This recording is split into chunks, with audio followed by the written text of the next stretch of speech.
옮긴 책으로 네트워크의 군주 브리노 라투로의 객체지향 철학이라는 책과 최근에 나온 비유물론 객체와 사회 이론이 있고 바로 이번 달에 존재의 지도라고 하는 레비 브라이언트의 책을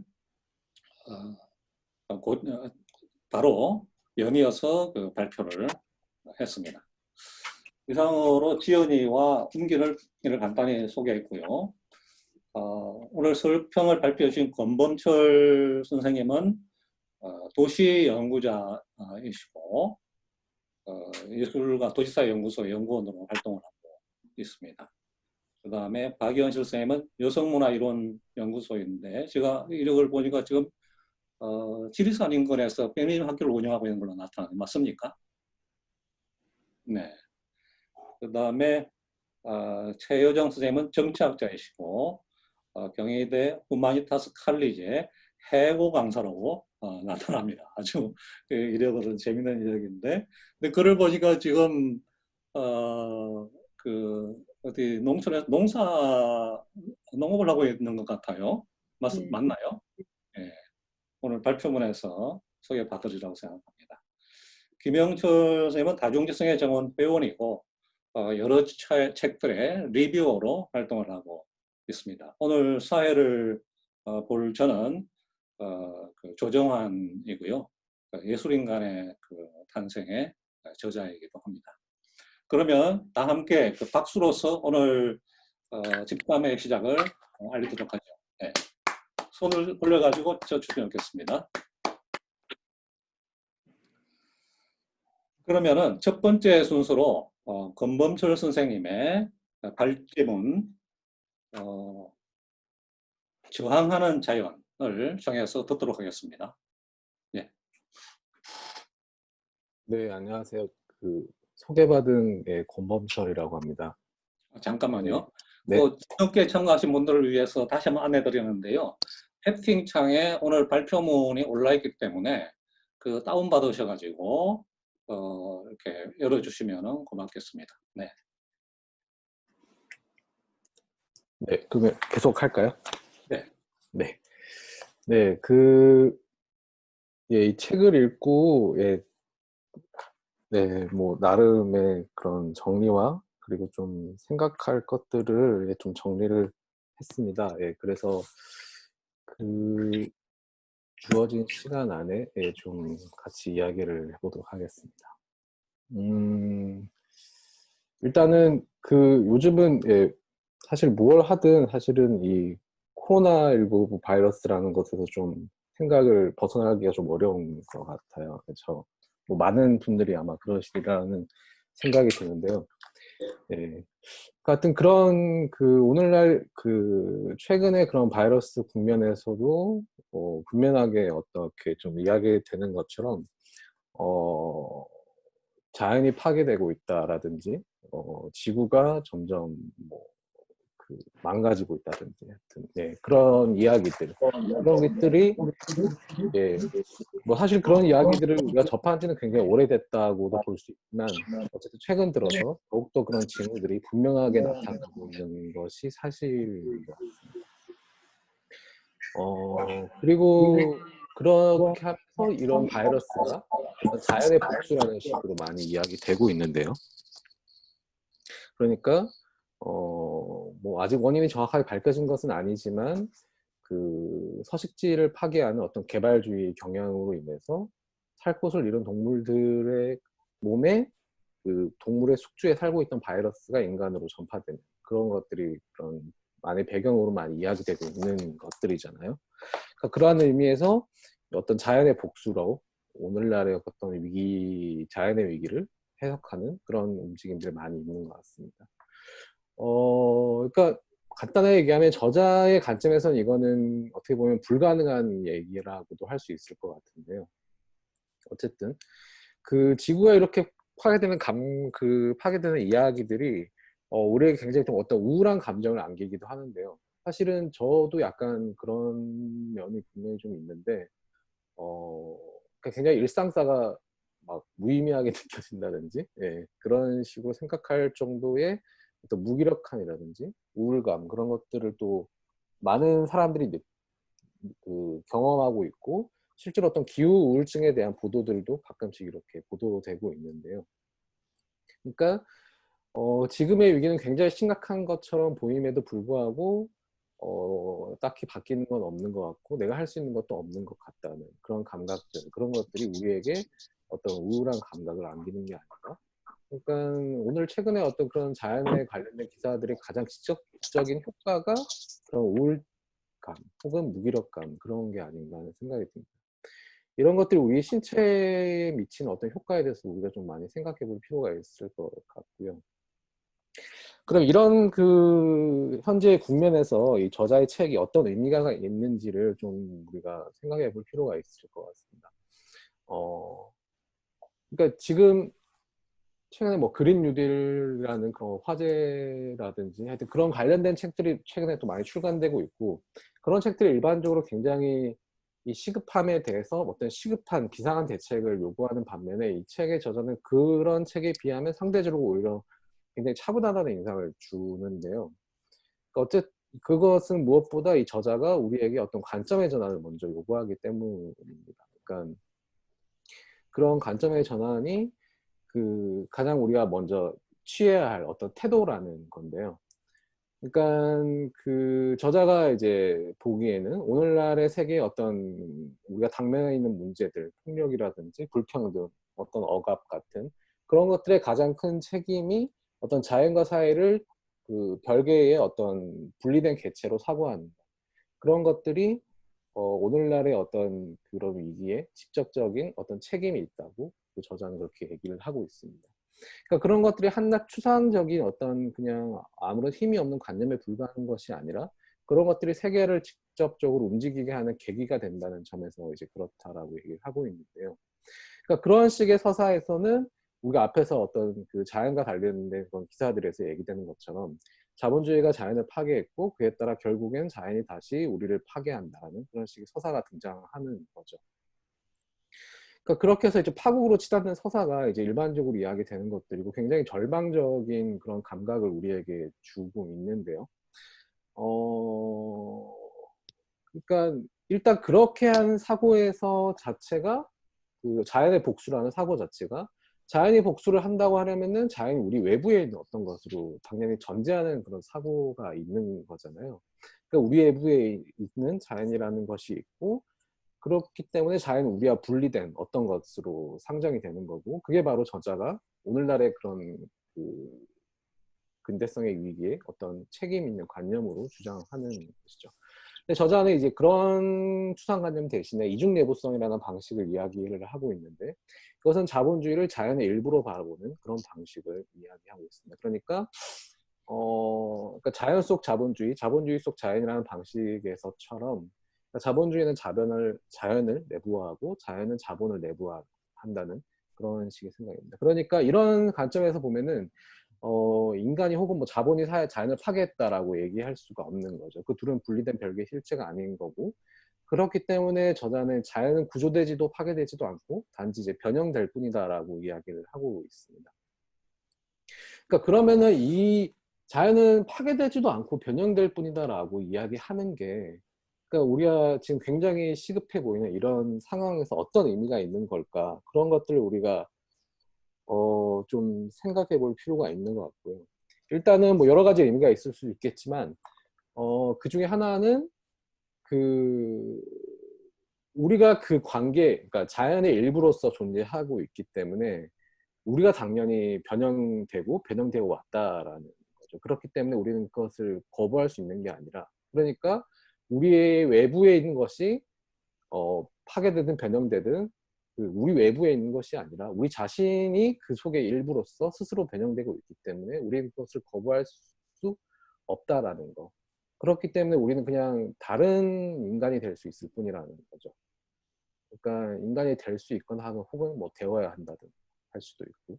그러니까 그런 게 우리가 어떤 저자의 책에서 사고의 어떤 출발점으로 가져야 할 인식이 아닌가 하는 생각이 듭니다. 그래서 이런 것들이 이제 저자의 관점이 오늘날 위기를 파악하는 데서도 이제 그대로 이어지고 있는데요. 그러니까 당연히 자연이 파괴됐다라고 보는 게 아니기 때문에 오히려 자본주의가 오늘날 겪고 있는 위기는 자연이 자본주의를 위해서 행하게 하는 바의 위기라고 저자는 이야기를 하고 있습니다. 그 얘기를 좀 더 자세히 들어보면, 그러니까 우리가 일반적으로 자본주의는 모든 것을 상품으로 만드는 어떤 생산 양식, 뭐 시스템이라고 이야기를 하고 하잖아요. 그러면 흔히 하는 말로. 그러니까 자본주의는 모든 것을 상품으로, 뭐 인간의 감정까지 상품으로 만드는 그런 이제 세계라고 흔하게 얘기하는데, 저자의 말에 따르면 그게 그렇지 않다라는 거죠. 왜냐하면 자본주의는 모든 것을 자신의 어떤 직접적인 가치관계 안으로 가치관계라고 말을 하면 안 돼요. 그 상품화 영역 안으로 집어넣기보다는 오히려 그 외부에 있으면서 그럼에도 불구하고 자신의 그 자본의 지배는 받는 그런 영역에서 자신을 위해 거의 무상에 가깝게 혹은 무상으로 일하도록 만드는 그런 시스템에 의존해 왔다라는 거죠. 그런 방식을 이제 전유라는 말로 이야기를 하고 있는데, 이것은 뭐 여러 사람들이 수탈이라든지 강탈이라든지 그런 표현들 얘기해왔던 것과 거의 이제 흡사한 메커니즘이라는 생각은 듭니다. 그러니까 자본주의를 위해서 무상으로 일하게 하는 방식, 그 전유가 이제 실제로 어떤 생산 영역보다도 훨씬 더 거대한 영역으로 존재하면서 자본을 사실상 지탱해온 그런 그 메커니즘이라고 할 수 있는데, 이런 그 관점은 분명히 이제 어떤 페미니스트들이 이미 지적했던 것을 확장한 것으로 이해할 수 있을 것 같고요.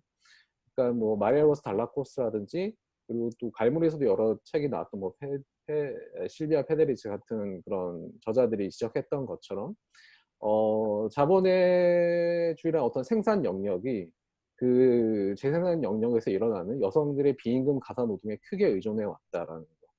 그리고 마리아 미즈가 그 이 책의 저자도 이제 마리아 미즈를 번번이 인용을 하고 있는데요. 마리아 미즈가 자신의 책에서 어떤 빙산의 비유를 들면서 그 이야기를 했던 것처럼, 그 바다에 있는 떠 있는 빙산을 우리가 잘 알고 있는 것처럼 그 수면 아래에 있는 부분이 훨씬 더 큰 거잖아요. 그러니까 우리가 경제라고 부르는 영역이 수면 위에 떠 있는 가시화된 영역, 우리가 공장에서 일하는 사무실에서 일하는 그런 영역만이 아니라 우리가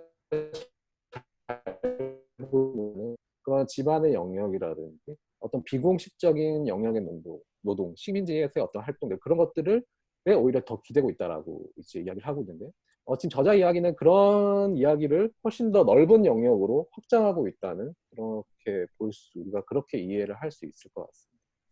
그렇게 확장된 영역을 저자는 이제 저렴한 자연이라는 이름으로 부르고 있는데, 여기서는 크게 이제 네 가지를 노동력과 식량, 그러니까 저렴한 노동력과 저렴한 식량, 저렴한 에너지, 저렴한 원료, 이렇게 네 가지를 이야기를 하고 있습니다. 근데 오늘날 지금 자본에게 닥친 문제는 그러니까 지금까지는 자본주의가 잘 지탱해왔던 것들이, 그러니까 자본주의는 항상 자신의 그런 것을 전유를 하면서 그 영역을 항상 고갈시키는 경향이 있었는데, 그것이 고갈될 때면 항상 다른 영역을 찾아왔다라는 거죠. 그러니까 지리적으로 다른 뭐 신대륙이라고 이야기되는 그런 지역들을 발견해서 재구성한다든지, 혹은 뭐 시간적으로 그러니까 그 여성이라는 새로운 어떤 비임금 가사 노동자를 발명한다든지, 그런 식으로 위기를 극복을 해왔는데, 오늘날 자본에서 더 이상 그렇게 새로운 저렴한 자연을 더 이상 구성할 능력이 안 된다라는 거죠. 그러니까 그럼 왜 오늘날에는 그런 특수한 상황에 처해 있는가? 그러니까 그것을 대표적인 예로 부정적인 가치 때문이라고 얘기하고 있습니다. 이 가치는 저자는 이제 책에서 잉여 가치에서 부정적 가치로의 전환이라는 이야기를 하고 있는데요.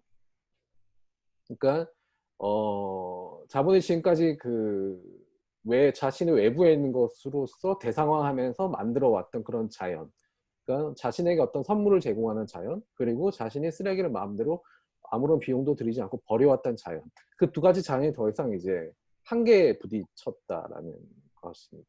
그렇기 때문에 오늘날의 자본주의는 더 이상 지탱하기 어렵다라는 게 저자의 판단인데요.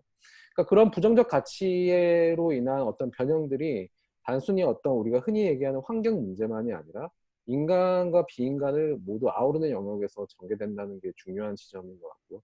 이 책에서 저자가 그 여성인 그 노동시장에 진입하는 과정을 그런 착취와 전유의 어떤 이중고를 겪는 상황으로 이야기를 하고 있는데요. 지금 제가 너무 시간을 많이 쓰고 있는 것 같은데 빨리 끝내도록 하겠습니다. 그래서 그 과정에서 여성들은 그러니까 과거에서 그 집안의 비임금 노동자로 있던 그 전유의 대상이었던 여성이 공장으로 진입하면서 그러니까 비임금 노동자에서 임금 노동자로 전환된 것이 아니라 비임금 노동자이면서 임금 노동자의 일을 다 하고 있다는 거죠. 그래서 1960년대 중반에서는 오히려 전체 노동 시간 훨씬 늘어난 그런 노동자로 이제 그러니까 결국은 자본이 누리는 그런 두 가지 이점이 여성이라는 이 주체의 어떤 이중 부담으로 과로로 혹사로 이제 겨우겨우 지탱되고 있는 거잖아요. 그런 것들이 오늘날 여성들이 겪고 있는 우울증으로 나타나고 있고 그게 신체에 나타나는 분명한 부정적인 어떤 가치의 발현이라고 우리가 이해할 수 있을 것 같은데요.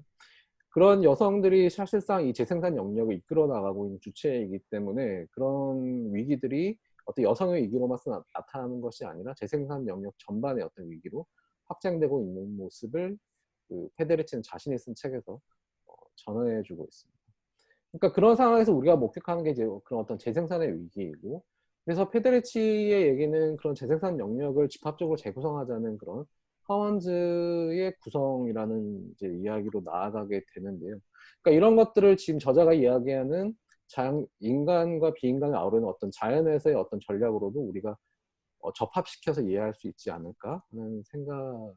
그러니까 여성들이 겪는 그런 어떤 이중 압착의 그런 부정적 가치의 그런 발현들이 이미 자연 자체에서 나타나고 있다고 우리가 볼 수 있을 것 같고 그러니까 사실상 지금 자본주의가 어떤 한계를 넘어서는 방식으로 자연을 가동시키면서 그러니까 그런 것들을 우리가 사실상 체감을 하고 있는 것들인 거잖아요.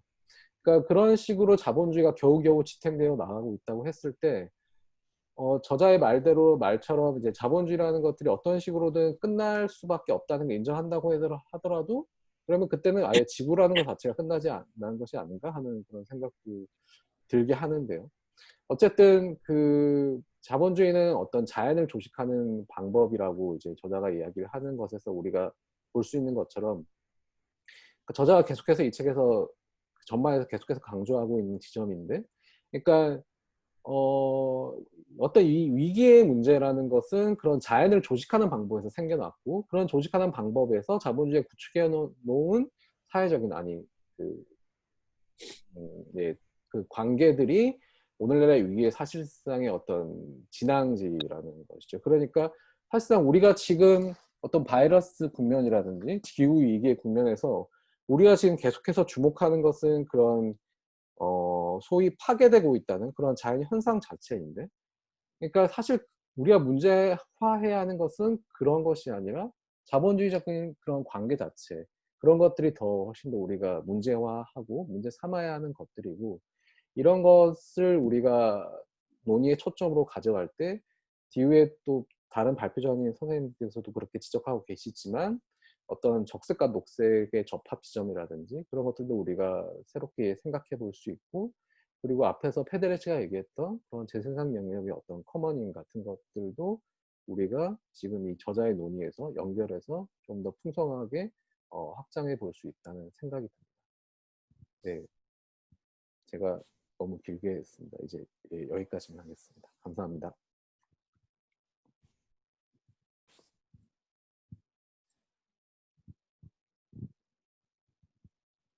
네, 저는 발표가 끝났습니다.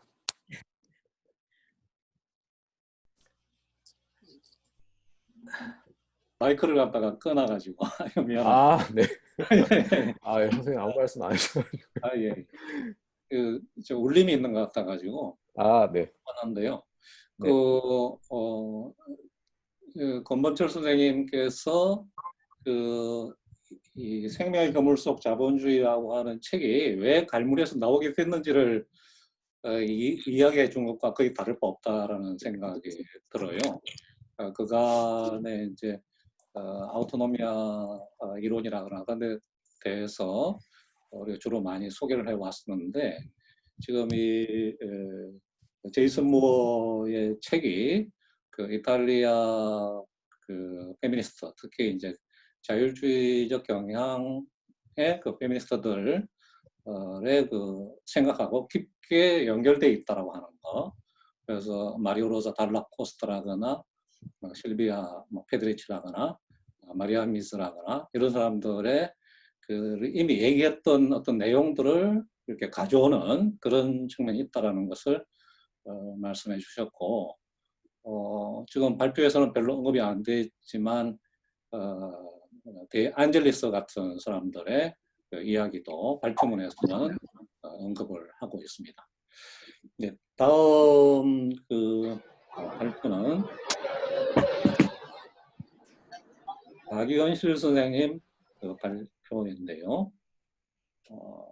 잠깐만요. 예, 제목이 그 페미니즘의 관점에서 이분법 비판을 전유하면서, 이게 아니네요.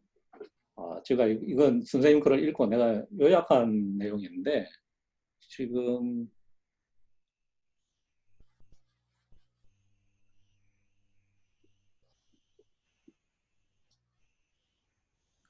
PDF가 닫혀버려가지고요. 박연 선생님 발표하시면 제목과 관계해서 말씀해 주십시오. 네. 예, 발표 모셔서 듣도록 하겠습니다. 네, 반갑습니다. 박인실입니다. 그 여성문화이론연구소 소속 맞고요. 그리고 지금은 김효정 선생님 지금 그 시골에 지금 사신다고 하시는데 아까 되게 반가웠는데 저도 여기 지리산이에요. 지리산에 지금 5년째 살고 있습니다. 텃밭 가꾸면서 강아지 1마리와 고양이 2마리 이렇게 같이 살고 있는데, 그리고 그 아까 말씀해 주셨던 아주 작은 페미니즘 학교 탱자라는 곳을 여러 선생님들의 도움으로 만들어서 여러 활동적인 분들이 또 많아요. 근데 그분들하고 같이 공부를 하고 있습니다. 이 책이 갈무리에서 나왔을 때 사실 딱 그 홍보 뜨자마자 구입을 했어요. 근데 그 서평을 해주십사 하는 연락을 하셔서 이 책을 구입하면서도 한편에서는 이거를 너무 읽을 게 많으니까 언제 읽을까 하는 고민을 좀 했는데, 이런 강제적인 장치를 만들어 주셔서 되게 네, 반가웠습니다. 갈무리에서 이 서평 원고를 페이지 A4 2페이지 정도로 써주면 된다라고 말씀하셨기 때문에 저는 충실하게 거기에 충실하게 해서 양을 좀 정했는데, 개인적으로는 김효정 선생님께서 제 앞에 발제를 그 원고를 발표를 해주셨으면 더 좋았겠다는 생각이 들어요. 굉장히 친절하게, 꼼꼼하고 친절하게 서평을 써주셨더라고요. 그래서 여러 언급되지 않는 지점들은 김효정 선생님께서 훌륭하게 커버를 해주실 거라고 생각을 합니다. 저는 이제 여성학을 하는 사람이고, 어떤 책이 나오면 이 관점에서 그 뭔가를 뭐 동조하거나 비판하거나 반가워하거나 화를 내거나 할 수밖에 없는 게 있는 것 같아요. 이 책이 나왔을 때도 한편에서는 굉장히 반가움 속에서 어떤 관점에서 이야기를 할까 궁금하기도 하고 약간의 선입견도 좀 있었어요. 제가 제이슨 모어라는 사람을 잘 알지 못하기도 했고, 제이슨 모어가 보니까는 저랑 동갑내기더라고요. 그래서 약간 동시대적인 그런 고민을 안고 있진 않을까라는 생각도 드는데, 그럼에도 불구하고 어쨌든 소위 남성학자이고, 남성학자들이 그동안에 발표하거나 고민했던 글들을 볼 때에 뭐랄까 그런 깝깝한들이 좀 자주 있었기 때문에 반갑지만 또 걱정도 됐었는데, 읽어가면서 상당히 함께 갈 수 있는 분이구나 라는 생각이 들어서 반가웠습니다. 우선 저는 이제 제목을 페미니즘적 세계 생태론의 가능성을 생각하다라는 제목을 달아봤어요. 뭐 심각하게 단 건 아니고, 어젯밤에 이제 한 6시간 연강을 하고 집에 와서 새벽에 12시까지 보내라는 문자를 받고 반드시 보내야 되겠다라고 이제 정말 정신없이 쓰면서 이 제목 정도면은 그냥 시작은 할 수 있겠다라는 식으로 달아봤는데요. 원고 있으니까 읽어가면서 말씀을 드리도록 하겠습니다. 페미니스트들에게는, 특히 이제 가부장제와 자본주의 모두의 비판적인 페미니스트들에게는 제이슨 모어 이 책이 매우 반가운 책이라고 생각이 들어요. 그러니까 지난 몇 세기 동안, 몇 세기라고 하면 뭐 18세기 이후 쭉을 이제 말씀드리는 건데, 그 세기 동안 페미니스트들은 신분제가 일단 붕괴됐고, 그 다음에 시민이 이제 서로 자유평등 이런 얘기를 해왔지 않습니까? 그래서 그런 서로 자유롭고 평등한 근대 시민 국가에서 살게 되었다고 여겨지게 되었음에도 불구하고 어째서 남성에 대한 여성의 종속적인 구조는 변함이 없는가를 질문하고 분석을 해왔죠. 그리고 이것의 핵심에는 비대칭적인 성별 이양 구조라는 인식 체계에 대한 비판이 있습니다. 근대가 시작되면서 여성다움과 남성다움, 뭐 여성의 역할과 남성의 역할들과 같은 이런 성별 이분법적 담론이 그전에도 없었다라고는 하기는 어렵겠지만 그전과는 비할 수 없을 만큼 급속도로 증가했다라고는 할 수가 있을 거예요. 이를 두고 레윈 코넬 같은 사람은 사회를 조직하는 원리로서의 그 봉건제, 중세 봉건대 그 신분 제도가 근대에 들어와서 이분화된 성별로 대체되었고 따라서 이 성별 이분법은 근대의 신분 제도와 다를 바 없다고 할 수도 있다고 지적한 바가 있어요. 한편 캐롤 페이트만 같은 사람은 근대의 아들들이 중세 봉건적 아버지로부터 해방이 되어서 독립적인 시민 남성으로 거듭났던 반면에 딸들에게 허용된 것은 아버지 가부장의 손에서 남편 가부장의 손으로 양도되는 것이었을 뿐 중세 봉건적 가부장 자체로부터 해방이 아니었다라고 이제 말을 하죠. 그래서 페이트만은 근대적 시민 계양의 그 바탕에는 그래서 아내를 가진 남성이라는 시민 표준이 있고 이들 사이의 연대, 즉 형제를 기반으로 한 브라더후드를 기반으로 한 연대겠죠. 그리고 이 연대와 이를 작동 가능하게 만들어준 일종의 은폐되어 있는 성적 계약이 있다고 분석한 바가 있습니다. 이런 성적 계약은 성별 이양 구조에 철저히 기반하고 있고 무엇보다도 이제 비대칭적이죠. 근데가 가치 우위에 두어왔던 여기 제이슨 무어도 뭐 계속해서 언급하고 있는 바이긴 하지만 뭐 문화, 이성, 합리성의 영역은 남성의 영역으로 그리고 열등한 위치에 둔 자연, 감정 이걸 따로 떼어내서 열등화시키는 거잖아요. 그래서 자연, 감정, 비합리성 등의 영역은 여성의 영역으로 배정이 되어 왔고 따라서 남성의 영역과 여성의 영역은 근대 시작부터 비대칭적 관계에 있어 왔다라고 보는 거죠. 페미니스트들은 이러한 비대칭적인 이양 구조가 작동하는 방식을 분석하기 위해서 섹슈얼리티에서부터 성별 노동 분업에 이르기까지 아주 많은 사안들을 그동안 검토를 해왔습니다. 이런 가운데에 이분법적 사유 체계가 가진 근본적인 문제점을 발견하기에 이르죠. 이분법적 사유 체계는 기본적으로 자연과 문화를 나누고 문화를 우위에 두고 몸과 정신을 나누고 정신을 우위에 두고 감성과 이성을 나누고 이성을 우위에 두죠. 그리고 이 모든 이분법적 사유의 정점에는 동물과 인간을 나누고 인간을 우위에 두고 여성과 남성을 나누고 남성을 우위에 두는 사유 체계가 작동하고 있습니다.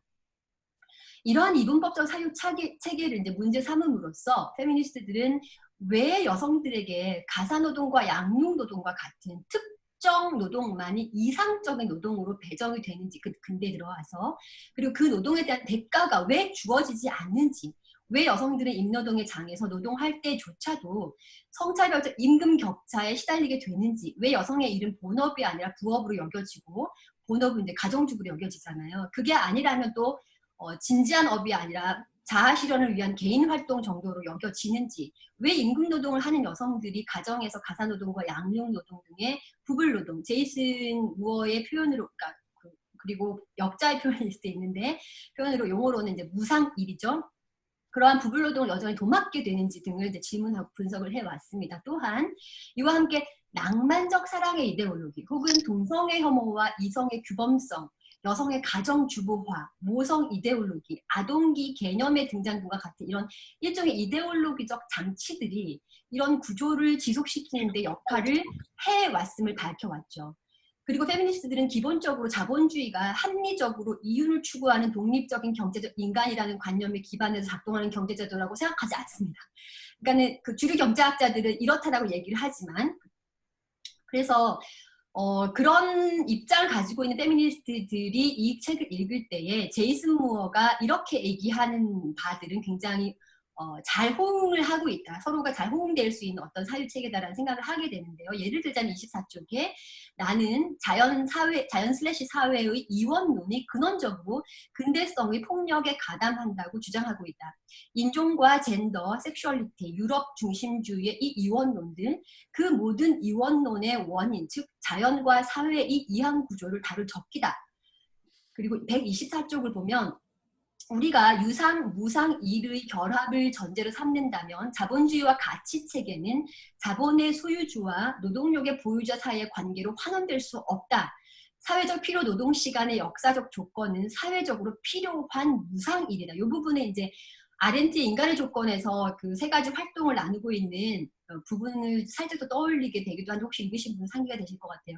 그 471쪽에서는 재생산 관계와 관련된 것은 사회적 필요 노동 시간이다. 모든 종은 어떤 방식으로 일을 하지만 오직 인간만이 사회적으로 필요한 노동 시간을 만들어내고 그에 따라 노동한다. 오직 인간만이, 게다가 그 점에서는 오직 일부 인간만이 그렇다.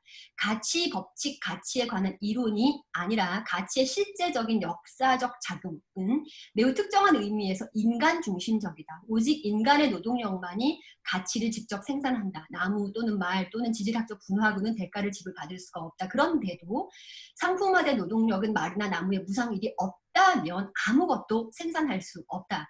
사회적으로 필요한 무상일이 사회적 필요 노동 시간의 토대다.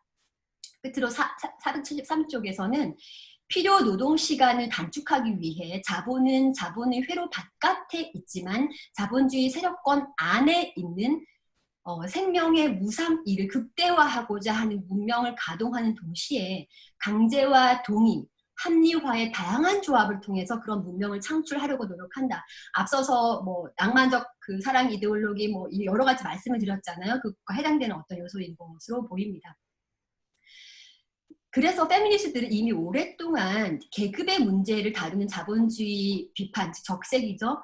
과 자연 수탈과 파괴에 대한 비판, 녹색 비판이 그동안 이런 입장을 취해왔다고 무어도 비판하고 있는데 그런 비판, 그리고 성별 권력 관계를 문제 삼는 가부장제 비판이 각각 동떨어진 비판이 아니라 이들 사이의 교차적 관계를 전제하는 통합적 비판이 되어야 한다고 역설을 해왔습니다.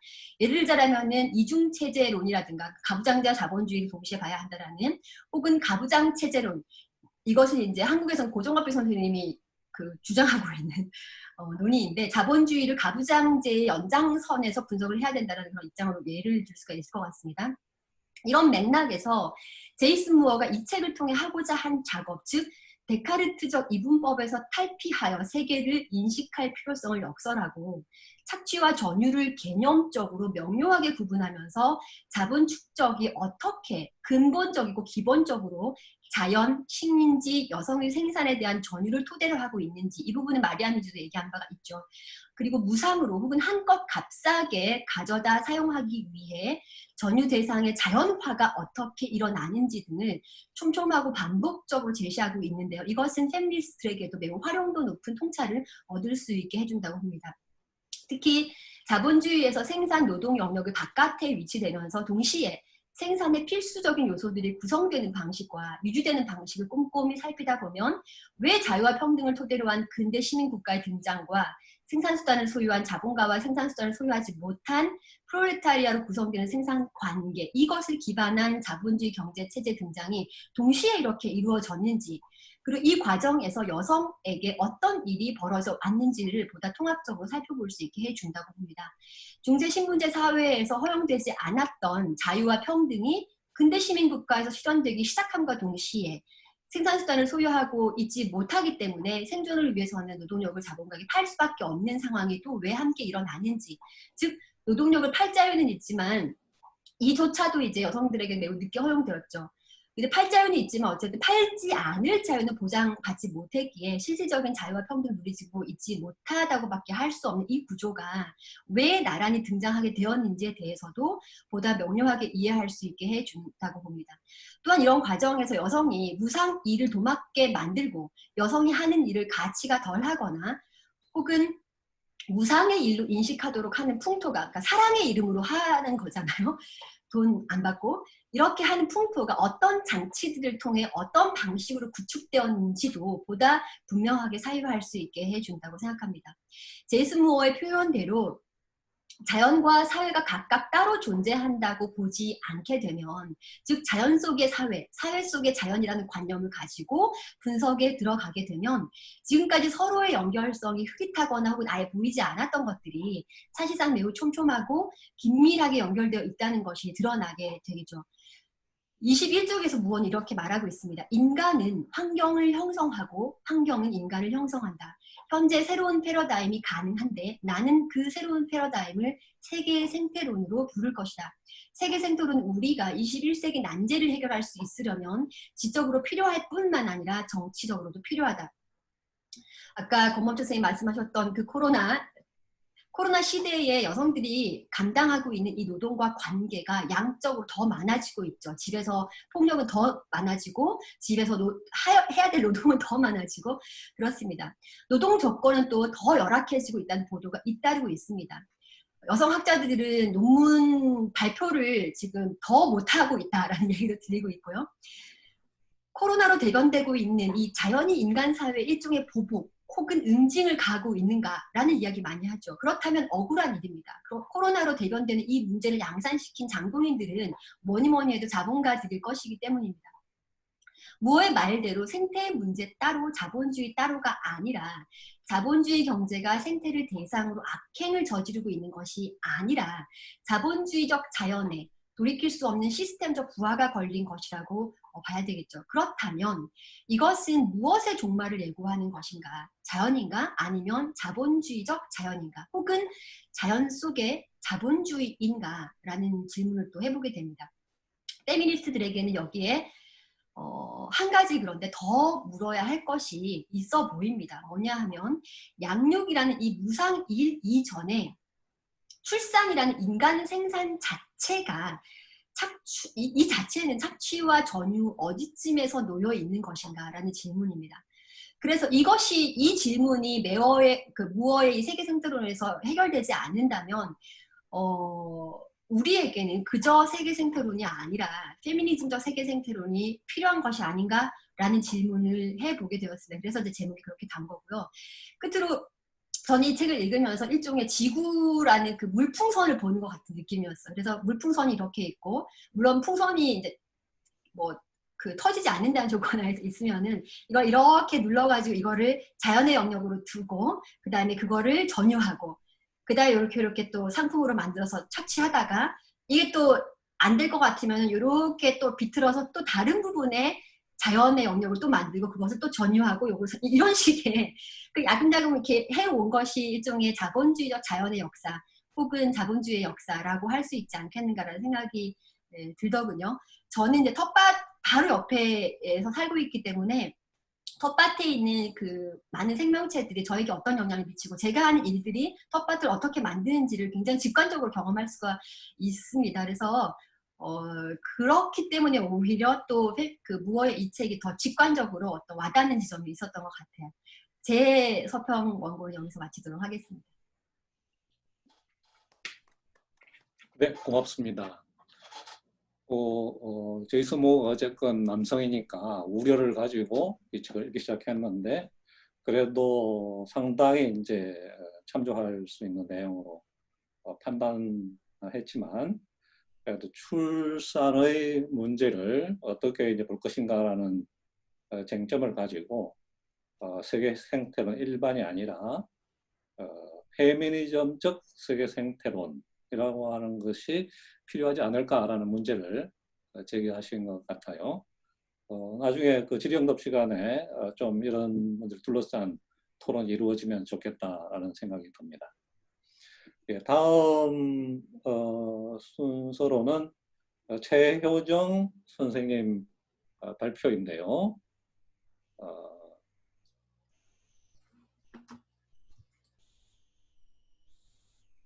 서평 제목은 생명의 그물 속 자본주의로 그냥 그대로 되어 있네요. 아까 언급하신 대로 내용이 굉장히 상세하고 구체적이기 때문에 흥미있는 발표가 되리라 기대하겠습니다. 네, 발표 부탁드리겠습니다. 안녕하세요. 저는 최효정입니다. 저는 강원도 인제에서 지금 귀촌해서 5년차 농사를 짓고 있는데 고민이 이제 그러니까 이 책이 저한테 굉장히 반가웠던 이유는 실존적 고민을 한편에서는 해결해주고 한편에서는 제 연구와 관련해서 이제 계속 좀 막혀있던 부분에서의 어떤 돌파할 수 있는 지점을 주었어요. 실존적 고민은 뭐냐면 이 농사를 이제 와서 짓겠다고 한 이유는 저에게도 이롭고 타자에게도 이로운 그런 노동을 하고 싶어서 농사를 이제 짓기 시작했는데 이 지으면 지을수록 이게 늪에 빠진 것 같은 거예요. 그래서 언제부턴가 저에게 크게 다가오는 위기감이 노동이 증발해버린 것 같다는 생각이 들어요. 열심히 일을 하는데 이게 플러스 마이너스 손익 계산을 하고 나면 내 노동에 몫이 하나도 없어요. 근데 그렇게 잘했을 때. 근데 보통은 대부분 노동의 값이 마이너스로 매겨지거든요. 어디론가 이제 증발하고 있는데 이게 도대체 누가 내 노동을 착취해 가는가를 이제 보면은 착취자가 아무도 없는 거예요. 우리 밭에 있는 블루베리 나무들이 내 노동을 착취해 가나? 아니면은 뭐 벌레들이 이제 계속 나무를 해치니까 그거 벌레들이 나를 착취하나? 그런 관계는 아니잖아요. 예전에 해고되기 전에 강사를 할 때는 그냥 그 급여 통장 자체가 착취 증거였거든요. 지금은 내가 분명히 뭔가 이렇게 불합리한 일을 당하고 있는데 이 증명할 수 있는 근거 자료가 아무것도 없는 거예요. 그래서 이 증발을 도대체 어떻게 설명해야 될지. 근데 그게 저뿐만이 아니라 저하고 같이 동네에서 공부하고 있는 또는 만나는 다른 농민들이나 주민들도 똑같이 이거 뭐 이상하다. 귀신에 홀린 것 같다. 새벽부터 밤까지 일하는데 왜 이 수중 이거밖에 남는 게 없냐. 근데 계산을 하면은 뭔가 또 잘못했다고 얘기할 수도 없어. 그러니까 계산기에 있는 경제하고 내 삶의 경제하고 완전히 이제 따로 어긋나가는 이런 모순을 어떻게 해결해야 될 것인가를 이제 매일 묻고 있어요. 뭐 농민뿐만이 아니죠. 이제 저희 집에 오는 택배 아저씨도 일요일에도 오시거든요. 택배를 일요일에도 해요. 이제 여름 성수기에는. 근데 이분이 늦을 때는 8시, 9시에 오세요. 그때 이제 그 블루베리를 싣고 가서 다음날 도착을 해요. 그러면 그 밤 사이에 또 누군가가 이제 일을 한다는 것이죠. 이 아저씨도 똑같이 그 미안해요 리키라고 하는 영화에 나오는 것처럼 자기 노동이 자기 착취자가 되어 있는 상황이고 똑같을 거예요. 아마 이제 플러스 마이너스 빼고 하고 나면은 남는 게 없는 그런 이제 명세표를 들고 내 노동이 어디로 증발해 버린 것일까를 계속 아마 묻고 있지 않을까 싶어요. 근데 이제 무호의 이 책에서 꼭 아주 획기적인 개념으로 저한테 그 답을 줬어요. 뭐냐면 전유. 너는 착취만 있는 게 아니라 전유가 있다. 전유라는 말은 좀 어렵죠, 그죠? 한자어로 전유라고 하는 것을 저는 날로 먹음이라고 번역을 했어요. 날로 먹히고 있는 것이다. 착취와 전유를 구분하는 것이 또 어떤 의미에서 저한테 굉장히 큰 영감을 줬냐면 되게 이제 여성 노동은 전유되고 뭐 이 남성 노동자 계급은 착취당하고 이런 식으로 개체와 개체, 실체와 실체 간으로 이제 분리되어 있던 것들이 한 인간의 삶 속에서 이중적으로 나타난다는 거예요. 무어는 그것을 이 자본의 회로와 자연의 회로, 자본주의 속 자연과 자연 속 자본주의라고 하는 이중 나성 구조로 이렇게 된 이중 내부성의 개념으로 이제 설명을 하죠. 저의 현실에 너무나 딱딱 맞아떨어지게 이제 들어가는 설명 때문에 굉장히 기뻤어요. 그래서 동지를 만난 것처럼 읽으면서 아 그래 아싸 이거야 날로 먹혔어 막 이제 이런 심정으로 책을 읽어 나갔죠. 다음에 이제 그 연구나 지금 현재 그 정치적 상황이라든지 제가 하고 있는 연구 분야와 관련해서 이제 좀 되는 고민에 대한 해결은 뭐냐면 그러니까 생명과 정치를 어떻게 이을 건지 또는 이제 여기서 나오는 뭐 녹색과 적색, 생태주의와 사회주의 또는 생태주의와 민주주의라고 하는 한편에서는 이제 자연 계열, 한편에서 정치 계열에 있는 이 문제들을 어떻게 엮을 것인가에 대해서 계속 좀 난항이 있거든요. 지금까지 생명정치론이라고 하면 대부분은 이제 생명에 대해서 개입하는 생명 권력의 문제들을 이제 폭로하거나 문제 삼았단 말이에요. 뭐 푸코나 아간벤까지 그 생명정치론의 계열에서 그것 말고 생명들의 정치, 생명의 어떤 그 주체적인 행위 가능성이라든지 또는 정치적 주체로서의 이 전환, 이 문제들을 어떻게 해결할 것인가에 대해서 계속 좀 이제 막혀 있었던 부분인데 무어가 그거를 해결이라기보다 굉장히 중요한 어떤 단서를 준 거예요. 그게 이제 이 역사주의적 방법인데 사실 이제 제가 공부하고 있는 정치 철학이라고 하는 분야는 반역사주의 정통이 굉장히 강해요. 그 반역사주의는 역사 실증주의나 또는 역사 법칙화, 사회 법칙을 자연 법칙처럼 수립하는 것에 대한 이 반발이 굉장히 커요. 그런 반동이 있기 때문에 이 역사주의적 방법을 언젠가부터 쓰지 않아요. 사실 푸코나 베버도 정치 철학이라고 하는 분야에서는 A 뭐 역사학자, A 역사 사회학 이런 식으로 이제 취급이 되고 있어서 깊이 아마 전공자들도 공부하거나 아니면 통섭적으로 연결하는 부분에서 많이 힘겨움을 겪고 있는데 이 무어의 작업이 정치와 자연을 연결하는 그 연결고리로서 역사를 삼았다라고 하는 것이 저한테는 굉장히 큰 어떤 또 다른 하나의 이제 그 접합점으로서의 중요한 이제 단서를 제공해 줬어요. 그다음에 현실에서도 계속 이제 그 녹색과 적색의 불화와 화해의 문제가 되고 있죠. 제가 소속되어 있는 녹색당이 또 이제 조금 난리가 났는데 혁신안이 나오면서 예, 이게 접합이 잘 안 되잖아요. 이렇게 어떤 녹색주의자가 있냐면 노동당이 있는데 녹색당이 왜 노동 문제를 전면에 내세우냐. 여성의 당이 있는데 왜 녹색당에서 페미니즘을 또 전면에 내세우냐. 여성 정치와 노동 정치가 녹색 정치 또는 환경주의와 어떻게 연결되느냐의 문제에 대해서 잘 이게 받아들이지 못하거나 아니면 또 해야 된다라고 하는 사람들도 계속해서 그냥 병렬적으로 노동 정녹보의 연대, 그러니까 외적인 세 가지 실체가 뭐 노동, 환경 정치, 뭐 기후 정치, 또 여성 정치 이런 식으로 플러스라고 하는 이 산술에 의해서 이제 되게 접합이 되고 있거든요. 근데 그게 아니라 어떤 식으로 이거를 하나의 어떤 총체성 속에서 바라볼 수 있을 것인가, 파악할 수 있을 것인가라고 했을 때 무가 또 하나 이제 답을 저한테 줬어요. 그게 뭐냐면 변증법적인 접합 지점이었는데 이 변증법이 저한테는 굉장히 이제 지적이고 실천적인 자극을 주었어요. 뭐 녹색과 적색의 문제나 데카르트식 이분법에 대해서 앞에서 두 분의 발제자들께서 충분히 이야기를 해줬다고 생각하고 그 이분법을 뛰어넘어야 된다라고 하는 거는 우리 시대의 공리처럼 되어 있는 것 같아요. 근데 뛰어넘는데 그냥 뛰어넘는 게 아니라 이게 어떤 식으로 뛰어넘을 것인가에 대해서 이 답을 준 거죠.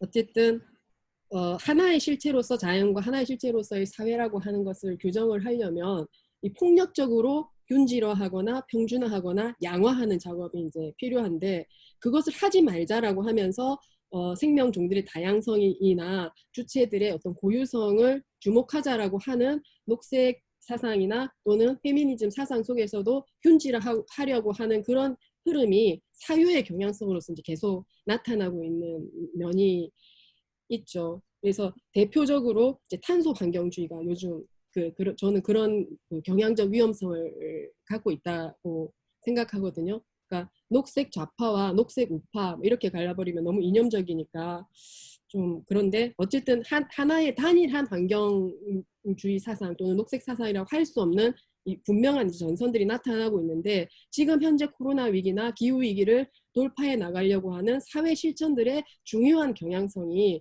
좌파적인 것은 아니라는 거죠. 그러니까 그린 라이트라고 해야 되나? 리버럴 그리너라고 해야 되나요? 이런 사상과 실천의 이 방향이 좀 더 강하게 좀 나타나고 있어서 되게 우려를 하고 있는데 여기에 대해서 무엇식으로도 똑같이 이제 비판을 할 수가 있는 거죠. 탄소량으로 세계를 그런 식으로 균질하게 환원할 수 없다. 그래서 탄소를 많이 배출하는 국가가 이게 기후 착한 국가고 악당 국가고 탄소를 적게 배출하면 기후 착한 국가고 이런 식으로 셈하면 안 된다라고 하는 것을 이제 이 책을 통해서도 교훈으로 얻을 수 있죠.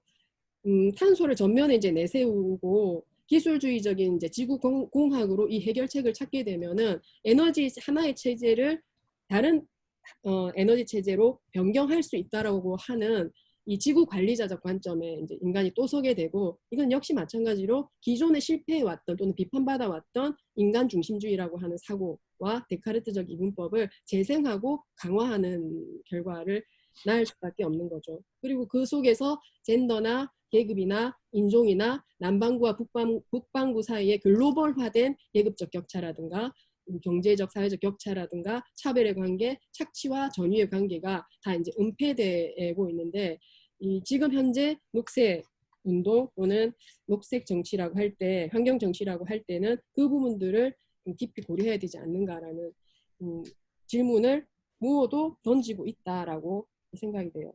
근데 그것을 헤쳐나가는 방법이 이제 변증법적인 관계인데 저는 이 무어의 자연 속 자본주의와 자본주의 속 자연이라고 하는 개념을 보면서 역사유물론의 변증법적 역사유물론의 재창조가 아닌가라는 생각을 했어요. 앞서서 이제 다른 발제자분들께서 말씀해 주셨듯이 상호 이제 연관을 주고받는다라는 건데 단순히 그냥 상호 연관을 주고받는 차원이 아닌 거잖아요. 자연이 자본을 통해서 그러니까 생산되고 재창조되고 여기까지는 뭐 오케이. 왜냐하면 자본은 항상 자연을 자원으로 동원하든지 뭐 풍경으로 동원하든지 어떤 식으로 동원해서 조작해 왔으니까. 이거는 뭐 우리가 다 당연히 알고 있는 바인데 중요한 이제 지점 변증법적 관계에서 저한테 특히 중요했던 건 뭐냐면 자연도 자본을 그런 식으로 재조직화한다는 거예요. 이때 말하는 자연은 역사적 자연, 무어의 개념으로서 그러니까 그냥 산이나 강이나 들 이런 것들이 아니라 창조된 자연으로서 또는 아까 얘기했던 농민으로서 저의 증발되어 버린 노동인데 이것도 뭐 우리 밭에서 일하고 있는 벌들이라든지 뭐 새나 곤충도 똑같이 마찬가지죠. 그런 생명의 일 에너지가 자본의 어떤 축적의 법칙 또는 축적의 경향성들을 계속해서 저하시키거나 또는 침해하면서 개입하고 있다는 거죠.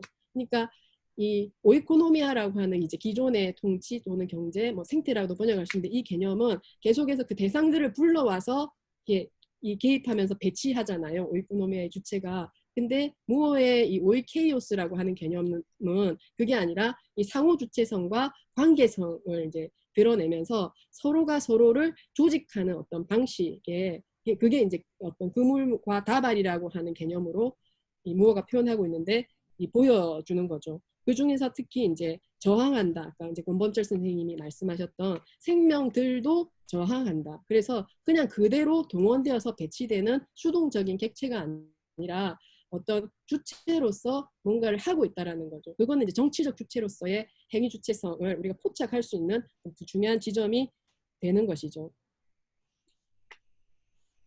그게 이제 저한테 굉장히 중요했고요. 그 다음에 이 통합의 연결고리로서 아까 말씀드렸던 것처럼 역사적 자연과 역사적 자본주의라고 하는 개념을 쓰고 있다라는 거예요. 그러니까 그냥 자연과 그냥 자본주의가 아니라 역사적 자연이 뭐고 역사적 자본주의가 뭐냐라는 거죠.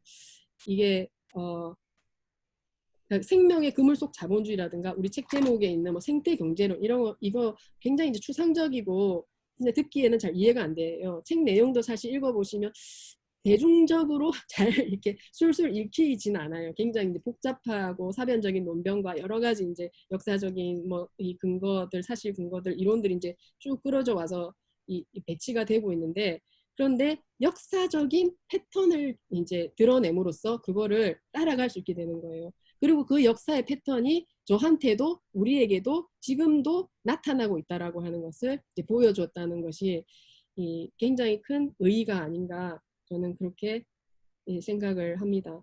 그래서 이제 그 가치에 대해서도 가치의 셈법을 다른 식으로 하게 되는 거죠. 역사 속에 놓고 보니까 가치 법칙이 아니라 가치 관계가 드러나는데 저도 이 가치 법칙과 가치 관계라고 하는 개념도 굉장히 중요한 어떤 포인트였어요. 보통 우리가 이제 아까 얘기했던 이 정치 철학자들이 반역사주의를 이제 경계할 때 역사 법칙화에 대해서 이제 많이 비판을 하고 경계를 하는데 역사의 법칙이라고 하는 거는 어떤 진공 상태에 놓고 그 시기를 쪼개고 붙여서 인과를 이제 성립하고 그렇게 해서 이제 만드는 거잖아요.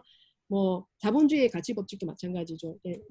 자원 있고 노동이 투입돼가지고 거기에 기술이 개입되면은 뭔가 다른 게 만들어지는데 거기에서 가치가 생성된다. 뭐 이런 식으로 이제 이 가설적 공간 속에서 가치의 법칙을 자본의 논리에 따라서 이제 추론해낸단 말이에요. 근데 이제 무어가 말하는 가치 관계라고 하는 거는 그런 방식이 아니라 역사 속에서 법칙을 딱 이렇게 할 수는 없는데 계속 살펴보면 패턴이 나타나.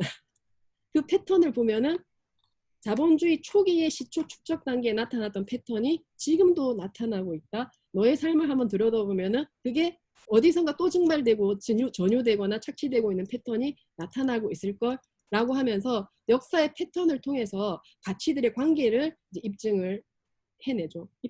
드러내서 보여줘요. 근데 그 드러난 가치들의 관계가 뭐냐면 가치는 무가치화를 통해서 만들어진다는 거죠. 그러니까 그 가치 법칙 안에서 보면은 이 무가치한 생산이 하나도 보이지 않는데 관계를 통해서 접합을 시켰을 때는 가치가 다른 가치 있는 일, 노동, 에너지를 무가치화하게 만드는 것을 통해서 생산이 된다는 거예요. 그리고 이 무가치화된 이 자연, 일, 에너지를 이제 역사적 자연이라고 무어는 명명을 하죠. 오이케이오스는 이 양자 간의 이제 상호 과정으로서의 만들어지는 형성된 생태. 그러니까 원래 아주 원초적으로 있던 자연이 아니라 계속해서 서로 침투하면서 형성해가는 그런 생태 환경이라고 이제 정의를 할 수가 있겠습니다. 예, 그래서 이 역사라고 하는 패턴 속에서 이것이 반복된다라는 거 보여준 거는 우리가 갖고 있던 하나의 어떤 지금까지 일반화되었던 상식을 뒤집는 것인데요. 보통 시초 축적 얘기는 계속 많이 해왔잖아요. 뭐그 캘리번과 마녀 뭐 이런 데도 보면 자본주의와 가부장제에서도 시초 축적이 여성의 부불 노동에 대한 착취라든지 아니면 식민지에 대한 이 수탈을 통해서 이제 만들어서 그때 엄청나게 부를 왕창 만든 거예요. 다 그냥 공짜로 날로 먹어가지고. 거기서부터 이제 종잣돈을 만들어서 자본주의가 뭐 산업혁명도 하고 기술혁신도 하고 여러 가지 노동 착취의 혁신적 기법들을 만들어가지고 이렇게 발전해 왔다라고 하는 건데 이 페데리치 역사의 패턴은 반복되는 것이어서 그 시초 축적이 그때 끝난 게 아니라 그게 바로 자본 축적의 본질적인 어떤 이 동력을 구성하고 있다라는 거죠. 그러니까 아까 권범철 선생님 이제 발제에서 했던 것처럼 빙산의 일각이라는 얘기처럼 사실은 이 무가치화된 생산의 영역이 우리의 전체 경제에서 차지하는 비중이 은폐되어 있지만 훨씬 더 크고 이것이 없이는 드러나 있는 이 경제의 어떤 영역이라고 하는 것이 구성될 수 없다라는 것을 이 무어는 말하고 있는 것이죠. 이게 굉장히 저한테는 큰 어떤 아르키메데스이즘 전환의 어떤 지점이었어요. 근데 이제 이 무가치하게 된 자연을 저렴한 자연이라고 이제 표현을 하죠. 이 저렴한 자연이 이 책을 관통하는 저는 키워드인 것 같아요. 저의 노동이 어떻게 증발되었는가를 보여주는 것도. 그리고 이 저렴한 자연이 여성의 무상노동이라든지 또는 식민지에 대한 수탈이라든지 예전의 노예 노동뿐만이 아니라 현재의 그 정규직 임금 노동자, 근대적인 산업 프롤레타리아가 탈프롤레타리아화 되는 과정 있잖아요. 여기에 이제 숨어 있는 비밀을 또한 폭로해 주고 있다고 보여져요. 저렴한 자연은 뭐 생태주의에서도 계속 얘기해 오는 건데 자연을 공짜처럼 여겨가지고 도둑질 하듯이 그냥 대가 없이 따먹는 식의 이 파괴적인 뭐 서구 문명, 뭐 개발주의 뭐 이런 거에 대해서 비판할 때 저렴한 자연이라고 하는 개념은 뭐 그렇게도 쓸 수 있는데 이 책에서 나오는 저렴한 자연의 개념은 그런 식의 그냥 우리가 무상으로 마음대로 전치할 수 있는 낮게 걸린 과일의 의미는 아니에요. 그러니까 이 저렴한 자연은 반드시 생산되는 저렴한 자연이라는 거죠. 그게 이제 굉장히 중요한 포인트 같아요. 그러니까 그냥 저렴한 게 아니다. 자연이 이제 뭔가 무한히 나무에서 열매를 달아주고 해서 저렴한 게 아니라 이 강제적으로 저렴하게 만드는 기법이 동원이 된다는 거죠. 저렴하게 만들어진 이 자연의 생산이고 인간 노동도 마찬가지죠. 저의 증발한 노동도 뭔가 이 자본주의라고 한 자본의 체계라고 하는 회로 속에서 전유된 것이 이 굉장히 의도적인 장치를 통해서 그렇게 됐다라는 거죠. 네 가지 저렴한 것이 이제 그렇게 해서 이제 생산이 되는 거죠. 싼 노동력과 싼 식량과 싼 에너지와 싼 자원이 이 저렴한 자연을 이제 구성하는 네 가지 요소로서 생산이 되고 그 네 가지가 무한 악순환을 반복하죠.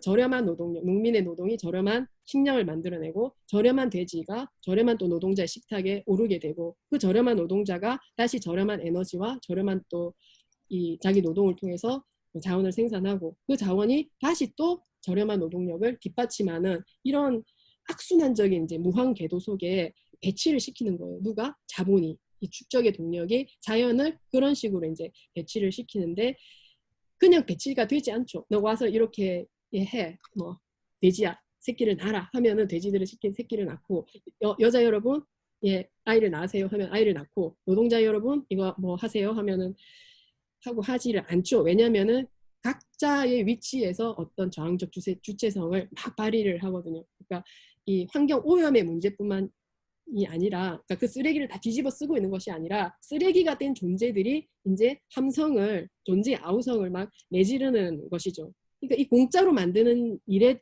대해서도 그러니까 저렴한 자연을 생산하는 과정에서도 사실은 그게 그냥 되는 것이 아니라 엄청난 폭력과 에너지와 다른 일이 이제 개입이 될 수밖에 없어요. 근데 무어는 이 부분에 대해서는 이 책에서는 그렇게 이제 추적해서 다루진 않아요.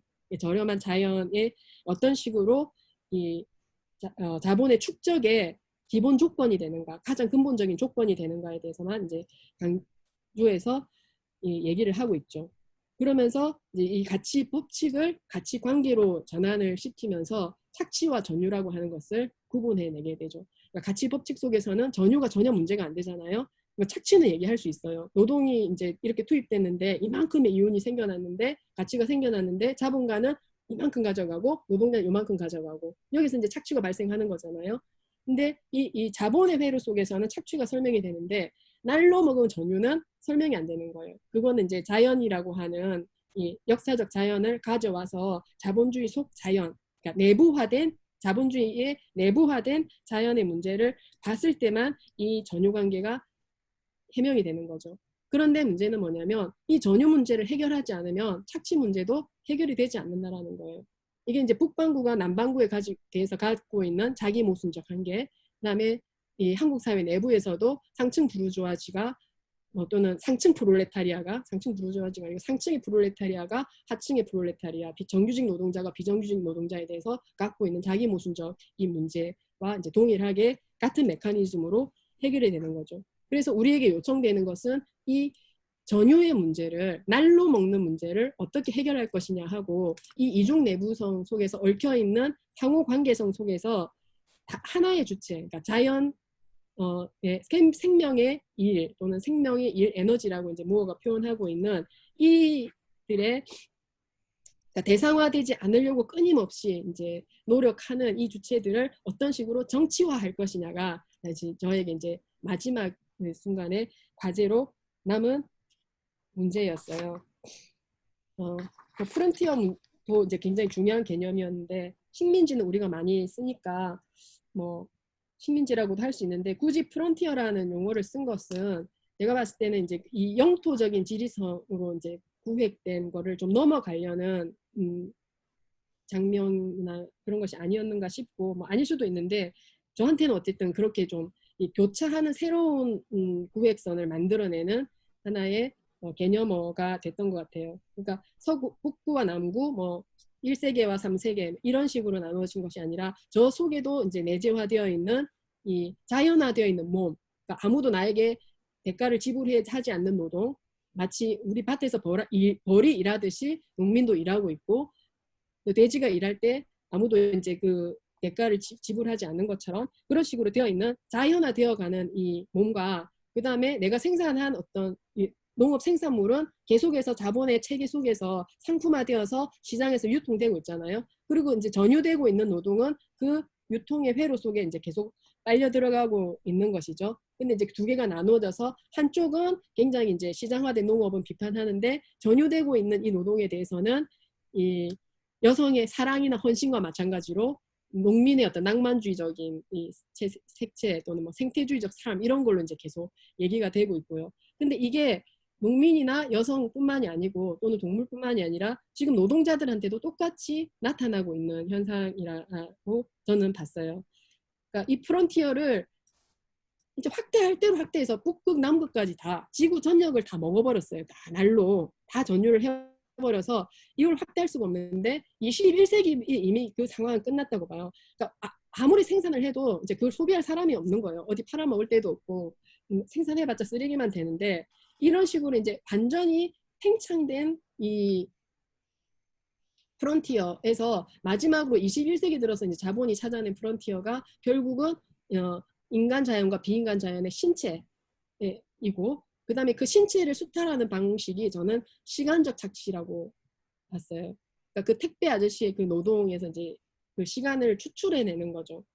그 노동 시간으로 계약하지 않고 계약은 파트너십으로 계약을 하거나 또는 건수별로 이제 계약을 해요. 거기에 이제 부화되는 노동은 네가 알아서 하라는 거죠. 그래서 그 자기 착취자로 만드는 그게 시간이라고 하는 식민지, 여기 이제 무어의 책에도 그 시간의 식민지라고 하는 표현이 그대로 나와요. 그러니까 이 공간적 지리적인 식민지 프론티어를 시간적으로 확장하는 그런 이제 기법으로 21세기 이후에 이제 한 30년을 전후해서 이제 지탱해 왔다. 그리고 그걸 이제 보여주는 시간의 식민지를 보여주는 하나의 사례가 그런 거죠. 이제 미래 담론. 예, 계속해서. 그리고 이제 투자 자본주의도 똑같이 미래를 담보로 해서 우리한테 사실은 현재 시간을 이제 착취해 나가는 그런 구조들을 만들어 왔는데 지금 이제 그것도 한계에 도달했어요. 왜냐하면은 에너지를 뽑아낼 대로 뽑아내서 무한히 이제 이 신체라고 하는 것이 뽑아낼 수는 없잖아요.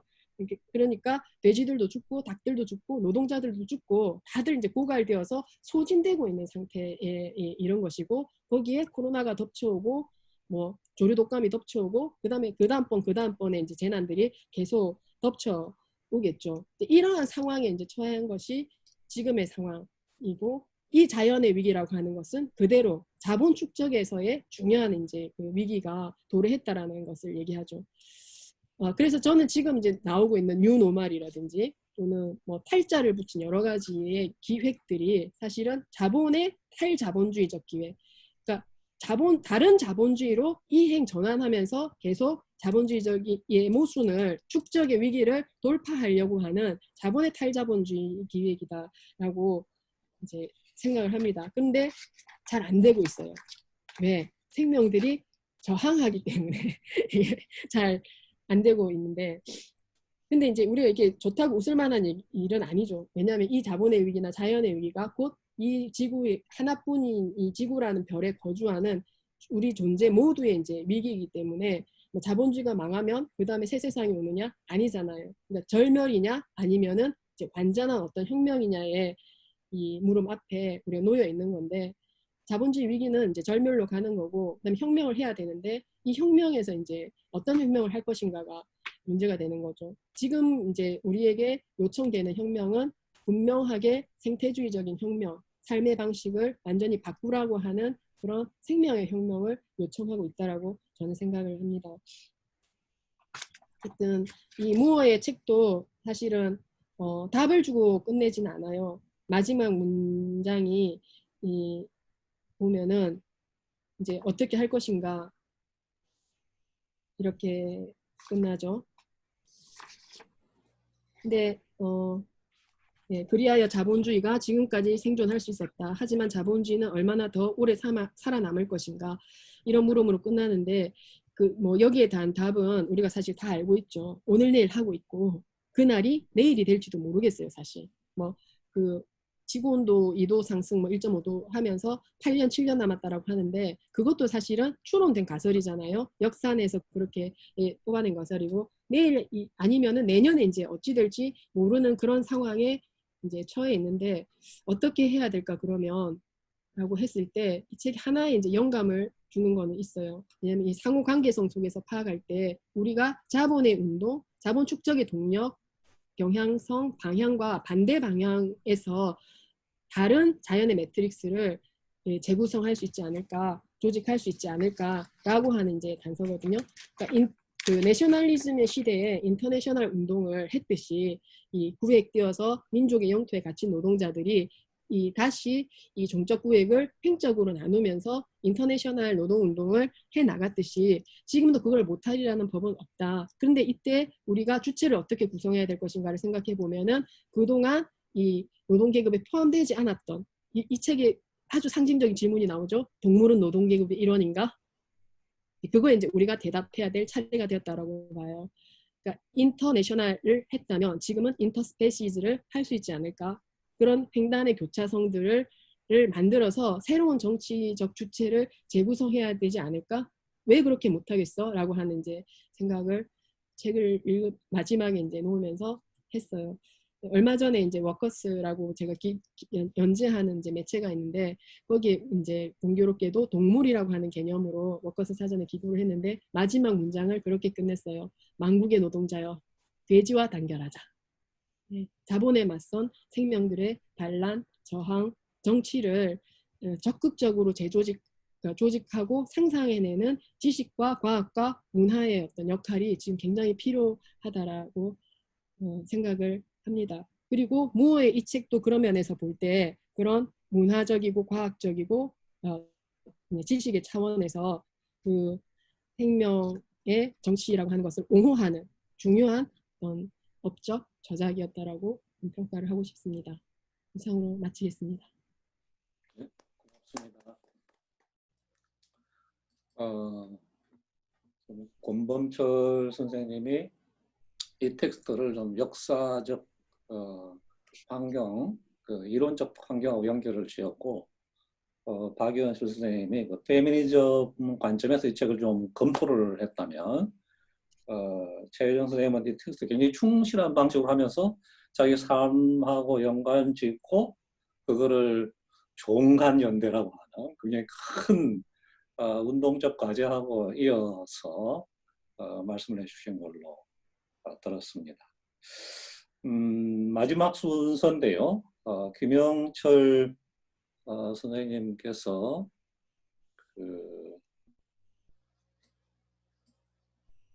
역시 생명의 그물 속 자본주의 서평이라는 제목으로 말씀해 주시겠습니다. 예, 모시겠습니다. 예, 안녕하세요. 저는 그 다중지성의 정원에서 공부를 하고 있는데요. 이 책에도 그 수많은 위기들, 우리 21세기 사람들이 겪는 수많은 위기들에 대한 이야기가 나오는데, 이런 위기 시대에 필요한 것이 공부가 아닌가, 그런 생각이 들어서 꾸준히 공부를 하고 있습니다. 그럼 발제를 시작하겠습니다. 부의 양극화에서 오는 빈곤 말고도 기후변화라든가 전염병 등 환경적인 요인으로 인해 많은 사람들이 어려움을 겪고 있습니다. 그리고 점점 더 큰 문제들과 위기들이 발생하고 있습니다. 그런데 이 문제들 사이에 연관 관계를 파악하는 것에 따라서 문제의 해결책도 달라질 수 있을 것이라고 생각합니다. 문제들 사이의 연관성을 파악하려는 시도에 도움을 줄 만한 책이 생명의 그물 속 자본주의라는 책이라고 생각합니다. 그렇죠. 지금은 위기의 시대라고 하는 얘기도 있고 점점 더 많은 문제들이 있기 때문에 어떻게 이 문제들을 해결해 나가야 할지조차 좀 생각하기도 막막한 이런 상황에서 그 문제들 사이의 연관성을 파악해 본다면 거기서 어떤 도움을 얻을 수도 있을 것 같아요. 그런 의미에서 이 책이 도움을 줄 수 있다고 생각하는데요. 이 책은 인간 자연의 이분법에 기초하고 있는 데카르트주의, 그리고 거기에 좀 덧붙여서 녹색 사상까지 비판하면서 빈곤의 문제와 환경의 문제 등 또 기타 여러 가지 문제에 어떤 연관이 있는지 탐구하고 대안을 제시하고 있습니다.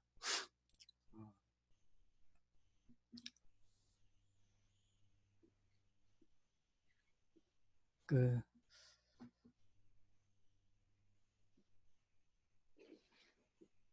저자는 일관되게 인간과 자연의 이분법에 대해서 비판하는데요.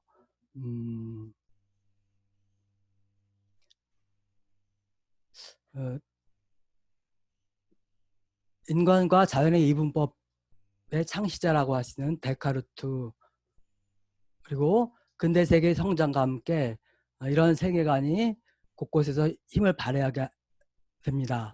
저자가 보기에 독립적 실제를 자본주의적 발전에 내재하는 이원론에 집어넣는다면 자본주의 한계를 판별하고자 하는 노력은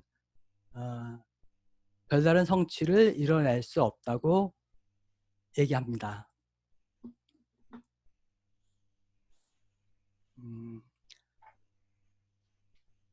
지금 21세기에 들어서 이런 여러 가지 위기들의 관계에 있어서 융합이라는 말이 좀 받아들여지고 있는 것 같아요. 20세기에만 해도 그런 융합이라는 말까지는 크게 일반화되지는 않았던 것 같은데 융합이라는 말을 통해서 좀 진전을 이뤄낸 거라고 보여지는데요. 그런데 이런 위기들의 융합은 정치, 경제학 더하기 자연 또는 녹색 산술이라는 용어로 표현될 수 있다고 합니다. 녹색 산술이라는 말에서 뭔가 부정적인 부정적인 뉘앙스가 느껴집니다. 네, 이항적인 인간 자연이라는 세계관은 근대 세계의 거대한 불평등, 억압에 직접 연루되어 있고 자연을 외부적인 것으로 여기는 관점은 자본 축적의 기본 조건이 됩니다.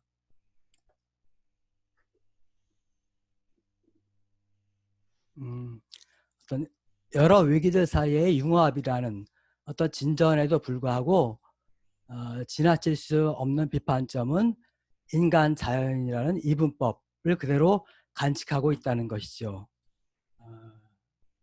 녹색 산실과 그 융합의 언어는 자연 사회의 이분법을 넘어서지 못하기 때문에 자연과 자본주의를 오인하는 것을 넘어서 현재의 전환점이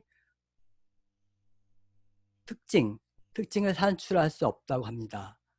그 녹색 사상에서는 자연 일반이라는 개념을 사용하는데 많은 학자들과 활동가들이 파국이나 붕괴 등의 그 묵시록적 그 상상을 쉽게 수용하게 된다고 합니다. 그러니까 지속 가능한 것이냐 아니면 붕괴냐 그런 두 가지 선택을 계속 선택하게 된다는 거죠. 그렇지 않고 어떤 자본주의적 발전은 위기를 극복해 나가면서 발전해 왔다는 것, 그리고 앞으로도 위기를 극복할 수도 있고 또 그렇지 못할 수도 있겠지만 그런 가능성을 닫아둘 수는 없다는 것이죠.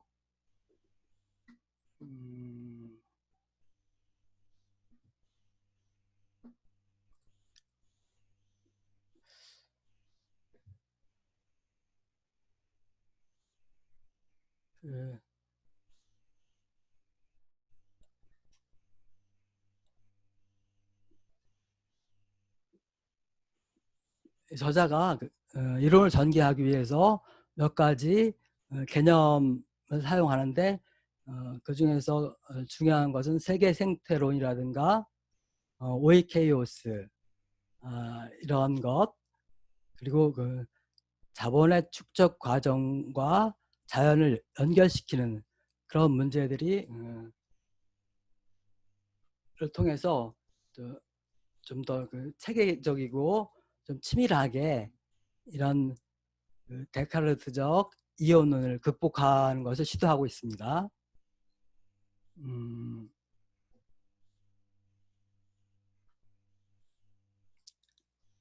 그 세계 생태론에서는 자본주의와 자연, 권력, 역사에 관한 사유의 풍부한 모자이크를 통해서 전개되고요. 자연의 관계성을 파악하려면 자연 속 인류를 세계 역사적 과정으로 파악할 필요가 있고 그것을 위한 방법론도 요청된다고 하고 있습니다. 그리고 오늘날의 위기는 복수의 위기가 아니라 단일하면서 다면적인 위기라고 합니다. 그것은 자본주의 및 자연의 위기가 아니라 자연 속 근대성의 위기라고 얘기합니다. 그 서두에서 제기된 문제들 사이의 관계에 대해 그 세계 생태론에서는 그 위기들이 단일하면서 다면적인 위기라는 답을 내놓는 것이죠. 또 새롭게 제시하는 용어가 오이케이오스라는 용어인데요. 저자는 그 데카르트적 이원론에 대비되는 체계를 명명해야 할 필요가 있다고 얘기합니다. 근대의 낡은 이론을 극복하기 위해 체계에 대한 새로운 이름을 발명하는 것은 어쩌면 당연한 것이라고 여길 수 있습니다. 이 오이케이오스라는 것은 고대 그리스에서 사용된 용어인데 그 오이케이오스 토포스라는 말은 식물종과 환경 사이에서 호의적인 장소를 가리키는 용어였는데 거기서 오이케이오스는 호의적인이라는 의미를 갖는 형용사입니다. 저자는 이런 호의적인이라는 형용사를 약간 그 개조해서 그 자연과 인간의 그런 변칙법적 관계를 에 대한 명명 가능한 그 오이케이오스라는 용어를 사용하고 있습니다. 오이케이오스는 식물과 동물로 구성되어 있을 뿐만 아니라 우리 행성의 다양한 지질학적 및 생물권적 배치와 순환 운동으로 구성되어 있습니다. 오이케이오스로서의 자연은 그 속에서 인간 활동이 가능하게 하는 조건이자 그 위에서 역사적 행위 주체성이 작동하는 장이 됩니다.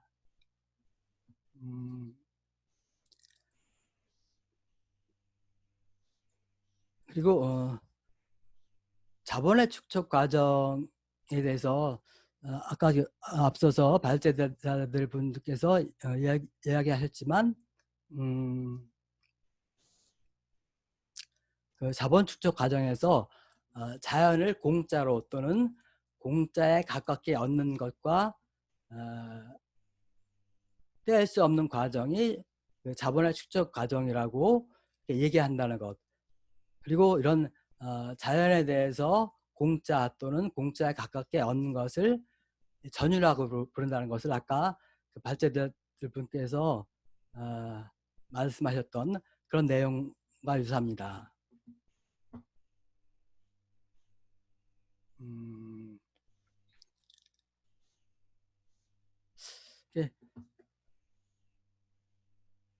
이런 그 체계적이고 심도 깊은 그 논의의 진전을 통해서 그 인간과 그 자연의 변칙법적 그런 관계를 통해 그 데카르트적 이분법을 넘어서는 그런 관계를 성취해내는 것 같아요, 저자는. 그리고 우리들이 그것을 통해서 현재 위기들의 관계에 대한 생각의 깊이를 더할 수 있는 것 같고요. 그런데 그 데카르트적 이분법을 극복하려는 연구는 다른 방향에서도 진행되고 있는 것 같습니다. 그 라투르라는 연구자도 그들 중 한 명일 것 같습니다. 그 라투르는 제가 이 책을 본 것은 젊은 과학의 전선이라는 책하고 그 다중지성의 정원에서 나온 네트워크의 군주론, 김효진 선생님이 그 번역한 그런 책 같습니다. 그런 책을 통해서 알게 되었는데요. 그 라투르는 행위자라는 개념을 사용합니다. 이 행위자에는 사람뿐 아니라 원자 및 분자, 빗방울, 풍차, 프로판 가스 탱크 등 모든 존재자들이 이 개념에 속합니다. 이 행위자들은 그들 사이에 연합 관계를 늘림으로써 더 강해지고 어떤 행위자는 다른 행위자들로부터 단절되면서 더 약해지고 더 고립됩니다. 주체와 객체 또는 인간과 자연으로 구분하는 근대적인 이분법적 세계관에 도전하는 행위자들의 그 민주주의라고 할 만한 이론이라고도 할 수 있는 거지요. 인간 자연과 비인간 자연의 변칙법을 통해 이분법적 사고를 넘어서는 것은 매우 필요한 일입니다. 근데 어떤 라트루의 그 행위자들의 네트워크를 좀 생각해 본다면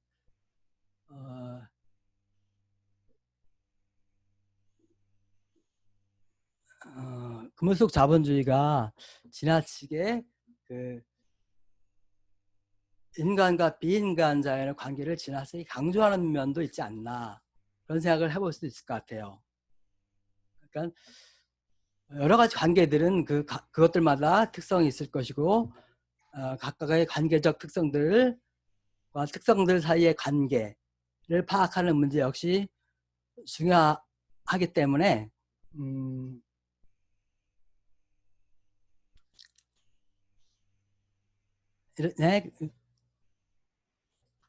어쩌면 그 인간과 비인간의 그 변칙법적 관계를 지나치게 강조하는 것은 또 문제가 될 수 있지 않을까 그런 생각도 해보게 됩니다.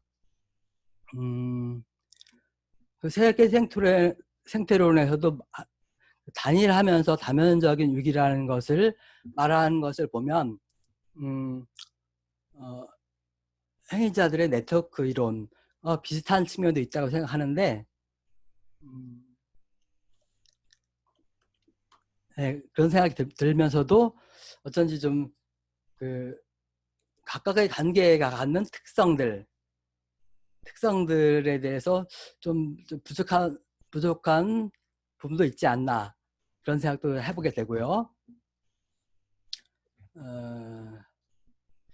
자본주의가 성장한 토대들 중 하나가 자연을 대성화하는 데카르트적 이분법이라면 이 이분법을 극복하는 것은 21세기에 사는 인간들이 직면하는 위기들의 연관성을 파악하는 데 결정적으로 중요한 과제라고 할 수 있을 것입니다. 이분법적 세계관을 극복하기 위한 이론들이 풍부한 토론을 통해 성취를 이뤄내길 기대합니다. 이상입니다. 네, 고맙습니다. 예, 앞서 세 분의 발표가 있었기 때문에 중복되는 것을 이제 제외하고 발표를 하시느라고 뒷부분에 주로 역점을 두어서 말씀을 해주셨는데 지금 이 발표를 통해서 이제 그 역사적 자본주의, 역사 속의 자본주의, 자연 속의 자본주의, 또 역사적 자연이 직면한 그 위기를 우리가 염두에 두면서 그거를 이제 극복해 나갈 그 방안이 뭔가를 고민하는 과정이 데카르트적 이분법 극복 문제로 이제 설정이 된 것 같아요. 그러니까 들레즈 같은 경우는 플라톤주의 극복 이런 거를 그 가장 중요한 과제로 삼았는데 지금 데카르트주의 극복을 제이슨 무어 같은 경우에 중요하게 제안하고 있는데 그게 라뚜르라거나 이후에 이제 다시 이제 사변적 그 실제로는 오늘날의 이제 객체지향 철학들, 객체지향 존재론을 포함해서 그 철학들하고의 연결점으로 나타난다라고 하는 것을 제가 말씀을 하시면서 그 인간 자연이라고 하는 두 항을 설정하게 되는 게 아닌가라는 말씀을 하신 것 같아요. 그러니까 그것들의 이제 변정법을 이야기한다고 하는 것은 객체 개념에서 본다면 너무 좀 강한 두 개의 항이 설정되는 것이 아니냐. 그래서 물론 그거를 계속 해체시키려고 하고 있지만 그런 게 남는다라고 하는 지적을 마지막에 한 걸로 보이거든요. 그러니까 라투르에 있어서는 행위자들 이렇게 이야기되고 그레임 하만이라거나 레비 브라이언트 같은 경우에는 행위자 개념도 너무 그 의식적으로 행동하는 주체를 염두에 두게끔 하는 경향이기 때문에 그냥 객체라고 불러야 된다라고 말을 하고 있는데 그 객체 개념에서 본다면은 인간, 자연 이 두 개의 항이 너무 강하게 설정되는 느낌이 든다라는 말씀을 하신 걸로 느껴집니다. 하여튼 요거 토론 시간에 좀 더 이야기해 보면 좋을 것 같고요. 지금 시간이 4시 36분이네요. 시간이 꽤 흘렀는데 4시 한 45분쯤에 다시 만나가지고 토론 시간을 갖도록 하겠습니다. 네, 1부 순서 수고하셨습니다.